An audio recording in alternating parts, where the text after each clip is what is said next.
Nathi-ke kanjalo lapho uzizwa uwedwa empilweni ngenxa yezilingo noma ngenxa yesivivinyo ozincobayo, ngoba siyancoba ngoJesu Kristu. Lapho abangani bakubiza bathi hayi asihambeni siyonatha, noma ojwayelene nabo bakubiza bathi asihambeni siyonatha, wena uthi angeke ngiye ngiyonatha ngenxa yokuthi ngiyakholwa kuJesu Kristu.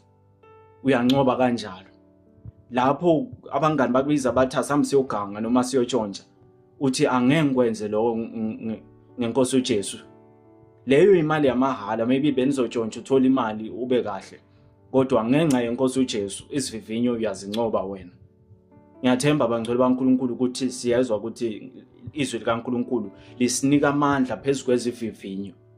Masilifunda futhi lithi ubusisiwe umuntu oqiniselayo uma evivinywa ngezilingo, ngoba nca esephumelele ekuvivinyweni uyohlonyelwa ngomchele ongukuphila okuphakade uNkulunkulu awethembise labo abamthandayo.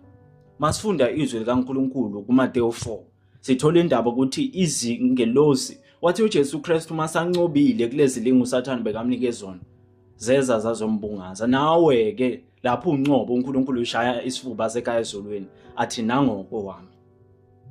Lapho sihluleka uyasho ukuthi uyadinga ukuthi ngimsize, kodwa uyathokoza kakhulu uma sincoba ngaye. Vele ngokwethu siyahluleka, ngamandla ethu siyahluleka, kodwa ngoJesu Kristu siyanqoba.